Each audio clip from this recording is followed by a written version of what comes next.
Sir నమస్కారం sir. నమస్తే అండి.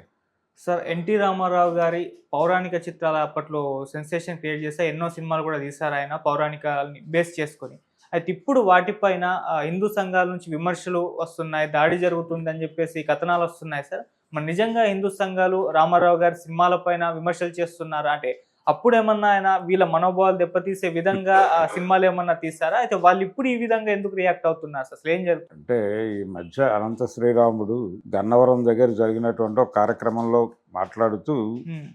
అంటే కృష్ణా జిల్లాలోనే మాట్లాడుతూ కృష్ణా జిల్లాలో పర్టికులర్గా ఫలానా సామాజిక వర్గం అని కూడా చెప్పాడు ఆయన. కమ్మ అని కూడా వాడేశాడు. కాబట్టి మనం మొహమాట పడక్కర్లేదు. కమ్మ కులానికి చెందినటువంటి ఒక కుల పెద్ద లాంటి మనిషి ఉన్నాడిక్కడ, పుట్టాడిక్కడ. ఆయన తన ఇష్టం వచ్చినట్టు హైందవ సమాజాన్ని ఇబ్బంది పెట్టే కథలతో సినిమాలు తీసినప్పుడు మనం మాట్లాడలేదు, ఇప్పుడు మాట్లాడాల్సిన అవసరం ఉంది అన్నాడు ఆయన. సరే, అది మొదలైన తర్వాత సోషల్ మీడియాలో రకరకాలుగా రాసేస్తున్నారు, కొంతమంది మాట్లాడేస్తున్నారు. అంటే ఇంకా సీరియస్ క్రిటిసిజం పెట్టి ఉండాల్సింది, ఆయన ఇంకా చాలా మాట్లాడాడు చాలా సినిమాల్లో. ఆయన పర్టికులర్గా ఈ అంశాల పట్ల చాలా ద్వేషభావంతో ఉండేవాడు.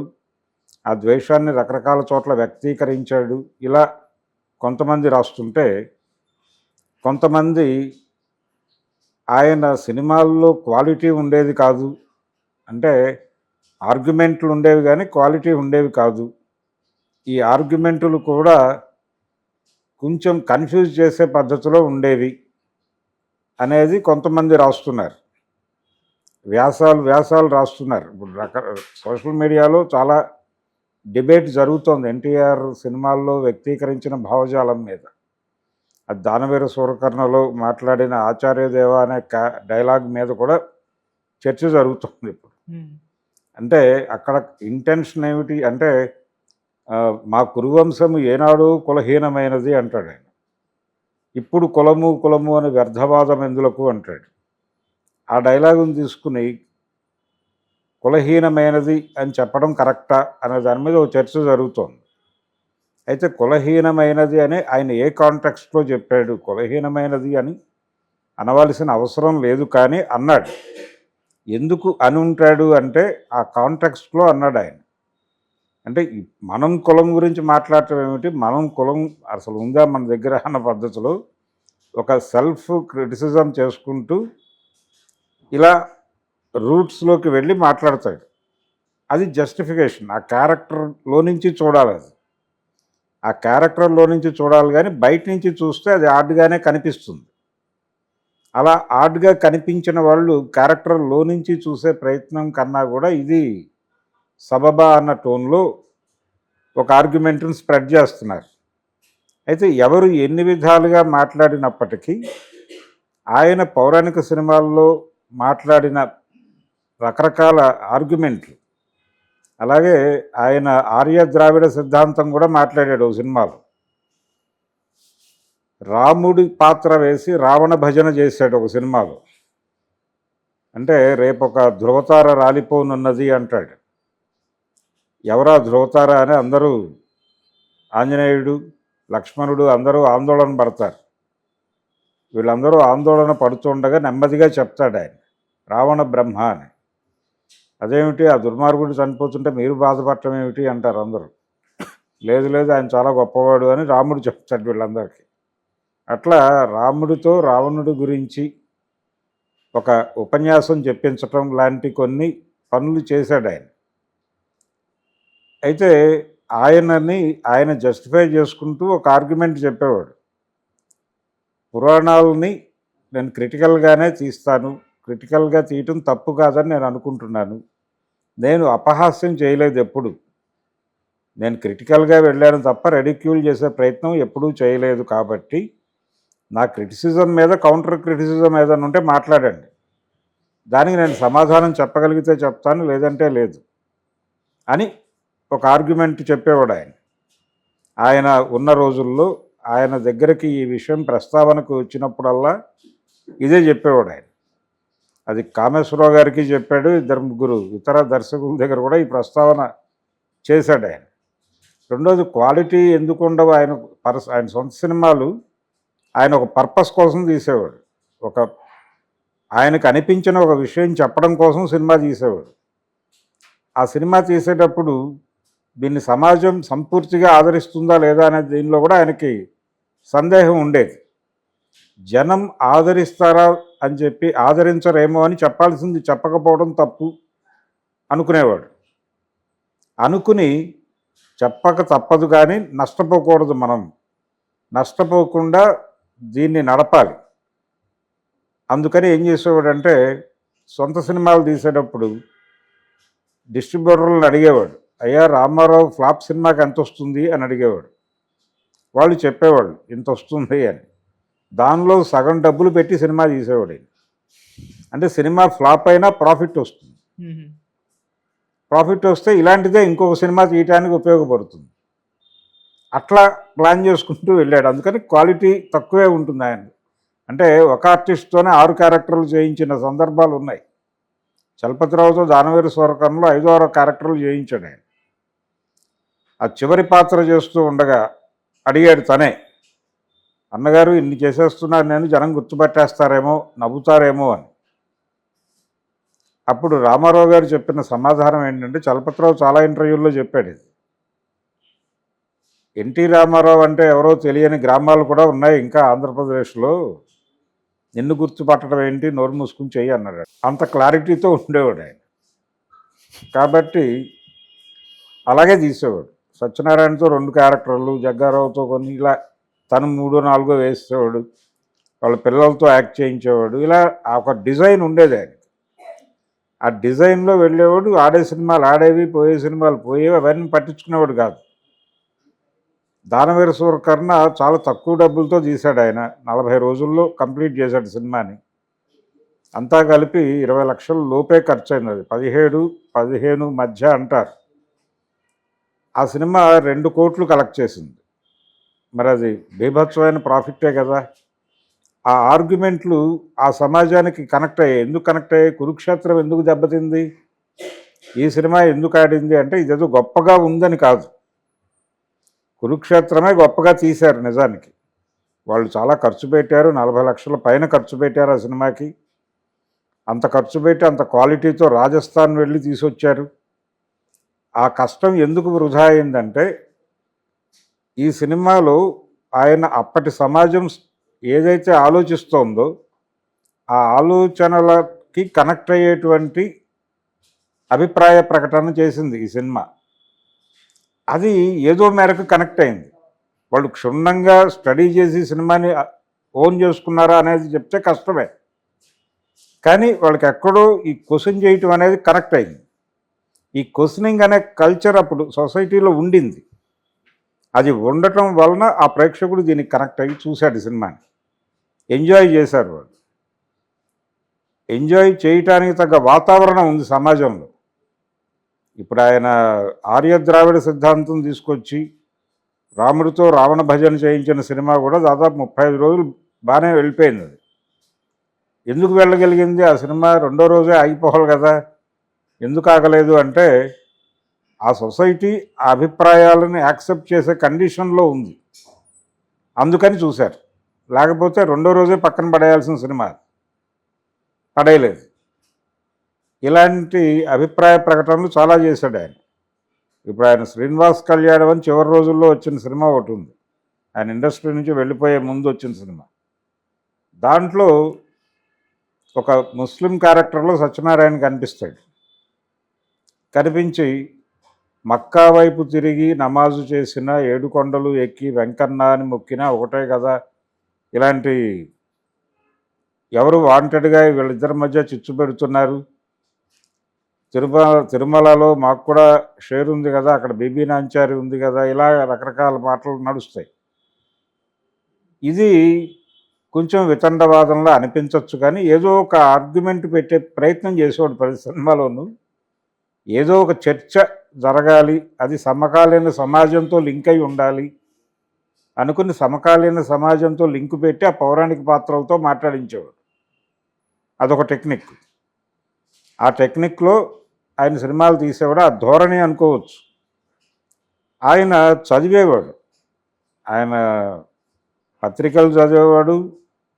చార్వాక లాంటి పత్రికలు కూడా చదివినట్టుగా మనకి దాఖలాలు ఉన్నాయి. మధుకూరి జాన్సన్ గారే చెప్పాడు ఆయన చార్వాక చదివేవాడని. ఇలాంటి చదువరితనం ఉండటం వలన ఇలాంటి అభిప్రాయ ప్రకటనలు ఆయన సినిమాల ద్వారా చేసేవాడు. ఆ తర్వాత వచ్చిన జనరేషన్లో అది కొరవడింది.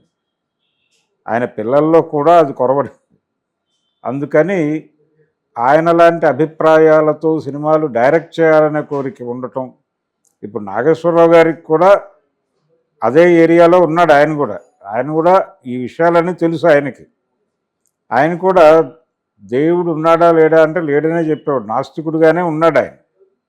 కానీ సీరియస్ క్రిటిసిజం జోలికి వెళ్ళేవాడు కదా. ఆయన లౌక్యంగా ఉండేవాడు. సమాజంతో ఘర్షణ వద్దు మనకే అనుకునేవాడు. ఈయన ఘర్షణ పడేవాడు. కానీ ఈయన మాట్లాడుతున్న అభిప్రాయాలు కరెక్టే అనే అభిప్రాయం ఈయనకు ఉండేది. కానీ దుందులుకుగా వెడుతున్నాడు, ఎక్కడో దెబ్బతింటాడు అనుకునేవాడు ఈయన. చాలా ఇంటర్వ్యూలో చెప్పాడు ఆ మాట నాగేశ్వరరావు గారు. దుడుకు స్వభావము, ఆవేశపరుడు, అనిపించింది చెప్పేస్తాడు. ఏది చెప్పాలి ఏది చెప్పకూడదు అనేటువంటి ఆ కంట్రోల్ ఉండదు ఆయనకి, వెళ్ళిపోతాడు దూకుడుగా అని. దానివలన చాలా వివాదాలు తెచ్చేసుకునేవాడు మీదకి అనేది ఆయన ఒపీనియన్. నిజమే, అలాగే వెళ్ళేవాడు ఆయన. తోటరాముడు అనే ఒక క్యారెక్టర్ చేశాడు ఆయన పాతాళ భైరవ సినిమాలో. ఆ తోటరాముడు క్యారెక్టర్ నుంచి ఇంకా ఎన్టీఆర్ దిగలేదు అని సంజీవ్ రెడ్డి గారు అన్నాడు స్వయంగా. ఆయనతో మాట్లాడిన తర్వాత ఆయన అభిప్రాయం అది. ముళ్ళపూడి వెంకటరమణ గారు రాశాడు దీన్ని. అలాంటి క్యారెక్టర్ ఆయన. అందుకని ఆయన పద్ధతిలో ఆయన చెప్పదలుచుకుంది, ఆయన కళాసేవ అనుకున్నది చేశాడు. ఎందుకు ఎన్టీఆర్ రాజకీయాల్లోకి రాగానే జనాలు ఆయనతో కనెక్ట్ అయ్యారు అంటే ఆయన సినిమాల్లో మాట్లాడిందే రాజకీయాల్లోనూ మాట్లాడాడు. కొత్త విషయం ఏం లేదు. జనం ట్రావెల్ అయ్యారు అంతే. ఆయనతో 3 జనరేషన్లు ట్రావెల్ అయినాయి. ఆయన ఎంట్రీ ఇచ్చే నాటికి 49 నాటికి యంగ్ బ్లడ్, అప్పటి యంగ్ బ్లడ్ 60 నాటికి ఏజ్డ్ అయిపోయి వాళ్ళ పిల్లలు వచ్చేసారు. వాళ్ళు ఈయనతో ట్రావెల్ అయ్యారు 80ల వరకు. వాళ్ళ పిల్లలు ట్రావెల్ అయ్యారు. వాళ్ళు ఓటర్లుగా మారారు. అప్పుడు ఈ 3 జనరేషన్ల ట్రావెల్ ఉంది అతని పొలిటికల్ సక్సెస్ వెనకాల. సినిమాల్లో వీళ్ళ ట్రావెల్ అంతా ఆయన ఏదైతే చెప్తూ వచ్చాడో ఆ చెబుతూ వచ్చినటువంటి అంశాలే రాజకీయాల్లోకి వచ్చి మాట్లాడాడు. ఆయన విభీషణుడి మీద రావణ పాత్రలో ఆయన మాట్లాడుతూ, నువ్వు ఆ లంకకు సంబంధించిన విషయాలు ఇవన్నీ చెప్పేస్తున్నావు వాళ్ళకి, బాగానే ఉంది, కానీ నువ్వు ఒక ద్రోహిగా ముద్రపడతావు అని కూడా నువ్వు అనుకోవడం లేదు అని చెప్పి ఆయన రాజకీయాల్లోకి వచ్చిన తర్వాత ఒక మాట అనేవాడు తరచు, తెలుగువారి ఆత్మగౌరవాన్ని ఢిల్లీ నడివీధుల్లో అమ్మేస్తున్నారు కాంగ్రెస్ వాళ్ళు అని. ఈ డైలాగ్కి మాతృక అక్కడ కనిపిస్తుంది. అంటే మన దేశ స్వాతంత్రాన్ని ఆత్మాభిమానాన్ని తీసుకెళ్ళి రాముడి పాదాల దగ్గర పెట్టేస్తున్నావు అంటాడు. సేమ్ డైలాగ్ యాజ్ ఇట్ ఈజ్గా కొద్దిపాటి మార్పులతో రాజకీయాల్లో మాట్లాడాడు ఆయన. ఈ పోలికలు అనేకంగా అనిపిస్తాయి వెనక్కి వెళ్ళి చూస్తే. ఆయన ఎమ్మగోల్లో అంత సీరియస్ క్రిటిసిజం సంజయ్ గాంధీ గురించి, ఇందిరాగాంధీ గురించి ఎందుకు మాట్లాడాడు అనేది ఆయన తెలుగుదేశం పార్టీ పెట్టిన తర్వాత ప్రపంచానికి అర్థమైంది. తాతమ్మ కల్లో ఎందుకంత ఓపెన్గా అటాక్ చేయడానికి వెళ్ళాడు అనేది కూడా ఆయన పొలిటికల్ పార్టీ పెట్టిన తర్వాత అర్థమైంది. ఆయన రాజకీయాల్లో అద్భుతాలు చేశాడా లేదా అనేది పక్కన పెట్టేస్తే కొన్ని వినూత్నమైన ఆలోచనలు చేసేవాడు, దూకుడుగానే వెళ్ళేవాడు. దెబ్బతిన్న సందర్భాలు అనేకం ఉన్నాయి. ఆయన ఎలాంటి పనులు చేసేవాడు అంటే ఏదో చేయాలి జనాలకి అని ఉండేది, ఒక అభిప్రాయం ఉండేది ఆయనకి. ఆయనకి హోటళ్ళ వాళ్ళు దోచేస్తున్నారని ఒక అభిప్రాయం కలిగింది ఒకసారి ఆయన సీఎంగా ఉండగా. కలిగి వెంటనే ఒక ఆర్డర్ వేశాడు, హోటళ్లలో టిఫిన్ ఇంతకంటే ఎక్కువ అమ్మకూడదు, తూకం వేసి ఇవ్వాలి, ఇడ్లీలు ఇంత తూకం ఉండాలి, తూకం వేసి ఇవ్వాలి, అలాగే ఇంతకంటే రేటు ఉండడానికి వీల్లేదు, రూపాయి కంటే భోజనం ఉండకూడదు, ఫుల్ మీల్స్ రూపాయికి మాత్రమే పెట్టవాలని, ఇడ్లీలు ఏదైనా సరే పావల 35-50 పైసలకు మించి టిఫిన్ ఉండకూడదు. ఇలా రూల్స్ పెట్టి ఒక ఆర్డర్ ఇచ్చాడు ఆయన. హోటల్లో వాళ్ళందరూ కంగారు పడిపోయారు. కంగారు పడిపోయి ఇదేంటి మహాప్రభు అని వెళ్ళారు. బట్టలు కూడా ఇంతకంటే ఎక్కువ అమ్మకూడదని ఒక రూల్ పెట్టాడు. ఇలాంటివి అనేకం. అవి విచిత్రం కావచ్చు, అంటే బ్లంట్గా తనకు అనిపించింది చేసేవాడు. అలాంటి సందర్భాల్లో అనేక సెక్షన్స్ నుంచి విమర్శలు కూడా ఎదుర్కొన్నాడు ఈ ఓపెన్ దీంతో. అంటే ఏది అనిపిస్తే అది మాట్లాడటం, ముసుగేయకుండా మాట్లాడటం అనేది అనేక తలకాయ నొప్పులు కూడా తీసుకొచ్చింది ఆయనకి. ఎన్జిఓలు సమ్మెకి ముందు ఆయన ఇచ్చినటువంటి స్టేట్మెంట్ చాలా హిస్టారికల్ సమ్మె అది. ఆ సమ్మె ప్రభావం ఆయన కెరియర్ మీద ఉంది, ఆయన పొలిటికల్ కెరియర్ మీద. ఆయన మొత్తం రాష్ట్ర ప్రభుత్వ ఉద్యోగులందరినీ ఉద్దేశించి ఒక దారుణమైన స్టేట్మెంట్ ఇచ్చాడు. జీతాలు పెంచడం ఏమిటి వీళ్ళకి, ఇప్పటికే పందికొక్కులు తిన్నట్టు రాష్ట్ర ఖజానాన్ని తినేస్తున్నారని అనేసాడు మీడియా ముందు, ప్రెస్ ముందు. అది పబ్లిష్ అయిపోయింది. ఇలాంటి దూకుడు నడిచేది. దూకుడుగా వెళ్ళేవాడు, ఒక్కొక్కసారి రిట్రీట్ అయ్యేవాడు కాదు. రకరకాల పద్ధతుల్లో నడిచేది ఆయన వ్యవహారం. స్లాబ్ సిస్టమ్ పెట్టాడు ఆయన. సినిమా ఇండస్ట్రీ నుంచి వచ్చిన మనిషి ఇలాంటి పని చేస్తాడా అని అన్నారు అందరూ. అంటే స్లాబ్ పెట్టడం వల్ల సినిమాల్లో ఒక స్లంప్ మొదలైందనే అభిప్రాయం ఉండేది. అంటే థియేటర్లలో టిక్కెట్లు తెగినా తెక్కపోయినా ట్యాక్స్ కట్టి తీరవలను అని చెప్పాడు ఆయన. అది రాజశేఖర రెడ్డి గారు వచ్చాక తీసేశాడు. అప్పటి వరకు కొనసాగిస్తున్నాడు. ఆ టైంలో అది తీసేయండి అని వెళ్ళారు. సినిమా పరిశ్రమ నుంచి రిప్రజెంటేషన్ వెళ్ళి అడిగితే ఎవరు బాధపడుతున్నారు దానివలన అని అడిగాడు ఆయన. అడిగితే ఎగ్జిబిటర్లు బాధపడుతున్నారని చెప్పారు. నాకు దాదాపు 5-6 థియేటర్లు ఉన్నాయి స్టేట్ మొత్తంలో. నాకంటే పెద్ద ఎగ్జిబిటర్ ఎవరైనా ఉంటే వారు బాధపడుతున్నారని నాతో చెప్తే నేను కన్విన్స్ అవ్వడానికి ప్రయత్నం చేస్తానని చెప్పాడు. అలా ఉండేది ధోరణి. అట్లా ఆయన తన అభిప్రాయాలు చెప్పుకోవటానికి సినిమాలు తీసేవాడు. అలా ఒక ఉద్యమంలా సినిమాలు తీసినవాడు ఇంకోటి కనబడ్డాడు. ఇప్పుడు ఆర్ నారాయణమూర్తి ఒక పొలిటికల్ ఐడియాలజీ స్ప్రెడ్ చేయడానికి ఆయన సినిమాలు తీస్తాడు. మాదాల రంగారావు అలాంటి సినిమాలు తీసేవాడు. ఎన్టీ రామారావు గారు కూడా తన పొలిటికల్ లేకపోతే తనకున్న అభిప్రాయాలు చెప్పడం కోసం సినిమాలు తీశాడు. అవి పూర్తి అవి ప్రోగ్రెసివ్ ఐడియాలజీనా లేకపోతే తిరోగమన అభిప్రాయాల అనేది పక్కన పెడితే ఒక ఐడియాలజీ తను సెంట్రిక్గా తను అనుకున్నటువంటి అభిప్రాయ ప్రకటన చేయటం కోసం సినిమాని ఒక వాహకంగా ఎంచుకుని అలా నడిపించిన మెయిన్ స్ట్రీమ్ హీరో ఇంకోళ్ళు కనబడరు తెలుగు ఇండస్ట్రీలో. అందుకనే ఎన్టీ రామారావు ప్రత్యేకం. అందుకనే ఈ రోజుకి ఆయన చర్చనీయాంశం అవుతున్నాడు. ఆ రోజున ఆయన సినిమాలు తీసినప్పుడు ఈ సమాజం లేదు, ఇప్పుడు ఈ సమాజం ఉంది. ఆయన లేడు. ఆయన ప్రకటించి వెళ్ళిపోయిన అభిప్రాయాల మీద ఇప్పుడు చర్చ జరుగుతోంది. చాలా దుర్మార్గంగా మాట్లాడాడు ఆయన. ఊరూరా సందున ఆయన విగ్రహాలు ఉన్నాయి. ఇప్పుడు ఏ సందు తిరిగినా ఆయన కనిపిస్తాడు. ఆయన కనిపించగానే ఆయన మాట్లాడిన మాటలన్నీ గుర్తొస్తాయి. అవి గుచ్చుతాయి, అవి కెలుకుతున్నాయి వీళ్ళు. అంటే కర్ణుడు క్యారెక్టర్తో సినిమా చేశారు. అది చేసిన ఆయన ఎన్టీ రామారావు గారి అభిమాని. ఏది కల్కి సినిమా గురించి కదా మాట్లాడింది. కల్కి లాంటి సినిమా అశ్విని దత్ ఎందుకు తీశాడు, ఎందుకు యాక్సెప్ట్ చేశాడు? అంటే కర్ణుడి కథతో సినిమా చేయటం ఏమిటి?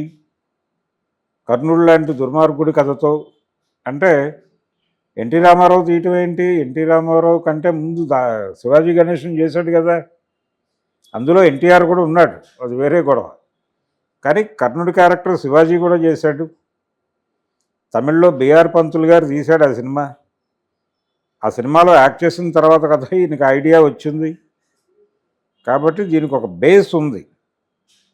కాబట్టి ఈ బేస్ మొత్తం మీద దాడి చేయాలనుకుంటున్నారు వాళ్ళు.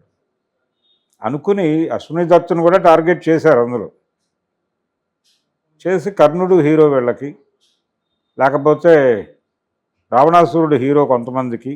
ఈ మాటలన్నీ ఇప్పుడు చర్చకు వచ్చినాయి. ఇలాంటి వాళ్ళ కీచకుడు కూడా వేశాడు ఆయన.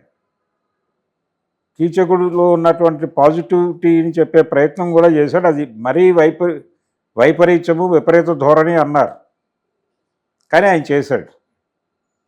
దాని మీద ఆ రోజున క్రిటిసిజం రాలేదంటే ఆ రోజున సమాజం ఇలా లేదు కాబట్టి రాలేదు, ఇప్పుడు ఇలా ఉంది కాబట్టి దాడి జరుగుతోంది.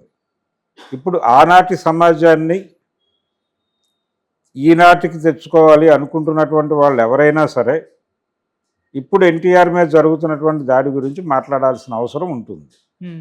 అప్పుడు ఇప్పుడు ఎందుకు దాడి చేస్తున్నారో ఈ శక్తుల్ని కంట్రోల్ చేయాల్సిన అవసరం ఉంది. గన్నవరం సభ ఎవరు పెట్టారో వాళ్ళని కంట్రోల్ చేయాల్సిన అవసరం ఉంది.